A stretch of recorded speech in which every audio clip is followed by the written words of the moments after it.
Good morning, જય માતાજી. અત્યારે વાગ્યા છે સવારના 6:30 અને હું હવે ગાડી ભરીને નીકળ્યો છું વટાણમાં. કેમ કે આજે વહેલો નીકળી ગયો હતો. ગાડી રાતે જ આ લોકોએ લોડ કરી દીધી હતી. ફોન આવ્યો કે રાહુલ ગાડી ભરાઈ ગઈ છે, આપણે આગળ જેતપુરે માલ તૈયાર છે, તો પછી નીકળી ગઈ. બપોરે પાછું આજે એક જગ્યાએ જવાનું છે જમવા, એટલે બધું ટાઈમ ટુ ટાઈમ થઈ ગયું. સવારમાં જાઉં છું વહેલો. ગાડી ફૂલ લોડ છે પાટિયા ઉપર. કેમ કે પાટિયા ઉપર લોડ હોય એટલે મારે ધીરે ધીરે જ જવું પડે. અડધી પોણી કલાક તો ખાલી જેતલસર પહોંચવામાં જ થાય. હાઈવે ઉપર પછી ચડતું એ અલગ. સિંગલ રસ્તામાં સૌ જો જાઉં છું. અમારો સોફરવાળો રસ્તો હોય. કેમ કે આમાં બહુ ધ્યાન રાખવું પડે. એટલા બધા રોડ આવે ને પાટિયા ઉપર માલ ફૂલ ભર્યો હોય એટલે એ ન હાલે, પાટિયું તોડી નાખે. ધીરે ધીરે હાઈકે જાઉં છું. પછી જેતલસર ઉભો રહીશ, ચા પાણી પી પછી આગળ આપણી જર્ની રાખીશું ચાલુ. તો મિત્રો, ચા પાણી પીને હાઈવે ઉપર તો હું ચડી ગયો. જેવું તેવું અજવાળું થયું છે. હાઈવે ઉપર ચડી ગયો છું હવે હું. કેમ કે આજે આપણે અલગ રૂટમાં માલ નાખવા જવાનું છે. જેતપુરથી 10 કિલોમીટર આગળ, એટલે સિટીમાં થઈને સરદાર ચોક થઈને આમ અંદરથી જવું જોઈએ. કેમ કે ક્યારેક અમુક પાર્ટીની ડિમાન્ડ હોય વાહ નાખી આવવાનું, એટલે આપણે ખાલી એ બાજુ નાખવા જવાનું. સિટીની અંદર થઈને હાલવું જોઈએ. જેતપુરથી 10 કિલોમીટર આગળ જવાનું છે. મિત્રો, હવે આપણે સિટીની અંદર તો એન્ટ્રી થઈ ગઈ છે. જાય છે જવા સિટીમાં.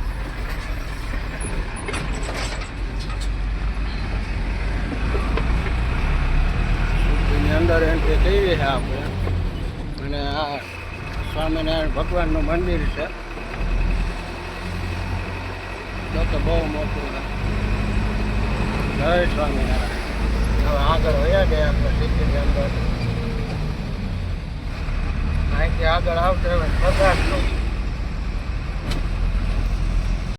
ચોકથી આપણે 2 માણસ બેહાડવાના છે. ઓલા ટેમ્પો ખાલી કરવાવાળા ફરવાવાળા એટલે જવા દઉં છે ધીરે ધીરે. હમણાં અહીંયા જ્યાં આગળ સરદાર ચોકે ઊભો રાખશું, એને ફોન કરીને પછી અહીંયા બોલાવી લે એટલે એ લોકો આવી જાય. અત્યારે વાગ્યા છે રાતના 7 અને સવારે તો હું ફેરો ભરીને ટાઈમ છે ને જ એ વખત. એટલે મોડું તો એમ થયું કે હું ગયો તો લગ્નમાંથી 3 સાડા 3 આવ્યો. પછી ઘરે આવીને આરામ કર્યો. આરામ કરીને હવે કીધું નાઇટમાં જ ફેરો કરી નાખી. એટલે હવે અટાણે હું ગાડી લઈને નીકળો છું 7 વાગે. હવે આપણે રિટર્નમાં તો 11 વાગી જાય.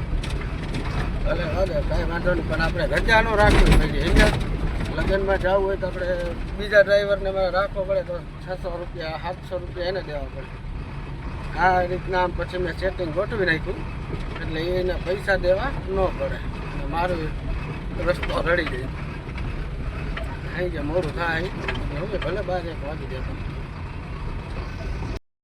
જાઉં છું. જો હજી તો સોફરેથી નીકળો સૌ. પછી રાતે ક્યાંક જો જમવાનું મેળે આવશે તો હોટલમાં જમી લે હું, નકર પછી ઘરે આવી. હજી તો ભૂખ જેવું કંઈ છે નહીં. બપોરે તો જઈમો તો એટલે કાચો કેવડો પાર થઈ ગયો છે. હવે સિંગલ પટ્ટીમાં ચડ્યો છું. કારણ કે 8 કિલોમીટર હજી મારે આ કાપવાનું છે. એ પછી હાઈવે આવશે. એટલે આપણે એક તો વાર તો બહુ જ લાગે નહીં. કારણ કે આ પુલ હાકડા જો સામેથી ગાડી આવે તો આપણે કાયદેસર આમ ઊભી રાખવી પડે. એ પછી આપણી ગાડી પસાર થાય. આ રીતની હવા સિંગલ પટ્ટી છે. ઘણા મિત્રોએ જોઈ છે આ સિંગલ પટ્ટી. કેમ કે આગળ વિડીયોમાં હું બતાવ્યા જ કરું છું, પણ આજે ફરી એકવાર પાછી બતાવું છું. જોઈએ સામેથી બીજું વાહન આવે એટલે આપણે સાઈડમાં રાખવો પડે અથવા ધીમો પાડીને પછી પસાર થાય. એ રીતના છે. અત્યારે વાગે છે 10 અને આપણો બીજો ફેરો કમ્પ્લીટ થઈ ગયો છે. તમને તો ખબર હશે કે હું 7 વાગે ગાડી લઈને નીકળો હતો તો એ ઝડપ રહી થોડી. કેમ કે અટાણે કોઈ ટ્રાફિક ન નડે એમને ભરવામાં. કોઈ હોય નહીં, ગાડી હોય કોઈ ન હોય. અમારી એક જ હતી. ગાયકા ભરાઈ ગઈ ખાલી થઈ ગઈ.